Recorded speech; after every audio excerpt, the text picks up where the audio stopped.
Business news. And Stephen, you're going to start us off with a look at the markets. Yeah, it's been a negative start to trading here in Europe just as the trading day gets underway in the last couple of minutes. In London, the mining company Glencore has seen pre-tax profits rise 8% in the first 6 months of this year. Its shares up over 1% in London, bucking the general falls on the markets in trading today.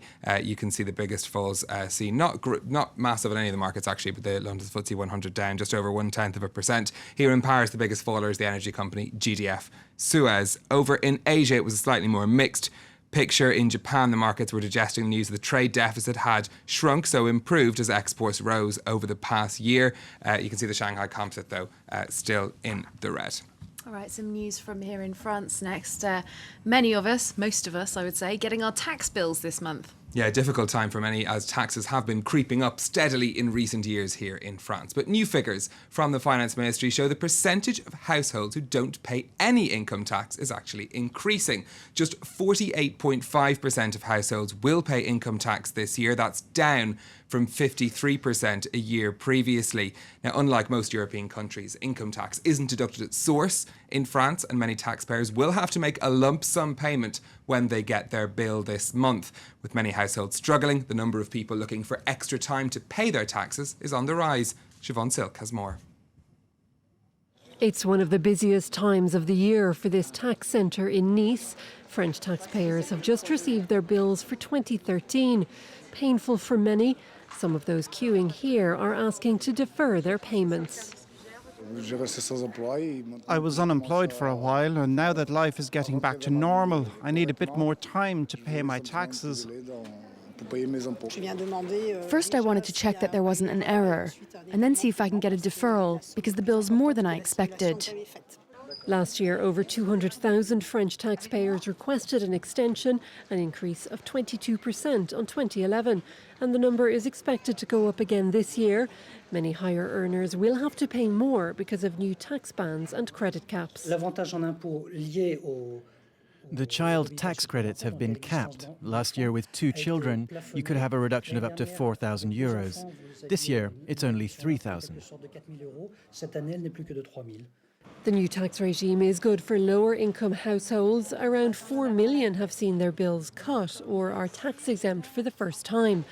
In total, just under half of all French households will pay income tax this year, down from 53% in 2013.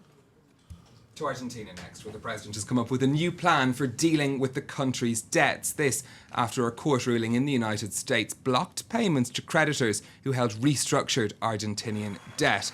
Now, the judge was trying to force Buenos Aires to pay a small group of holdout investors the money they were owed first. That's something that President Cristina Fernandez has refused to do, pushing the country into its second default in 13 years. Now, she's offering those creditors who did take a haircut deal back in the year 2000s new bonds, which will be handled by an Argentinian bank instead of the current one in New York. It's an effort to circumvent the legal dispute in the US. She says the government is ready to set aside money right away to make the payments necessary. To demonstrate our goodwill and ability to pay, we'll deposit the money, even without them asking for the exchange. So it's at their disposition whenever they decide to do it. We can then emit the bonds for whatever corresponds to the interests of the other creditors as well. Let's take a quick look now at some of the day's companies' news. And Carlsberg has issued its second profit warning this year as the brewer's sales in Russia continue to decline. The Danish company says its adjusted net profit will fall by between 5% and 9% because of falling sales in the region. Russia is Carlsberg's biggest market, worth about 40% of its business. Shares in the company down almost 5% in Copenhagen today. And more than 2,400 former bankers at Lehman Brothers have won a legal battle to have their pensions paid in full.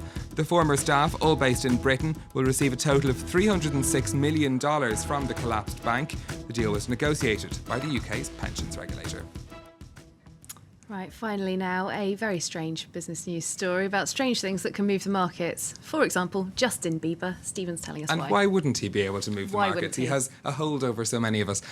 This is to do with Elizabeth Arden, the cosmetics company, which has seen its shares fall 23% in trading on Tuesday, mainly because of a fall in sales of celebrity-endorsed fragrances, like that from Justin Bieber or from Taylor Swift.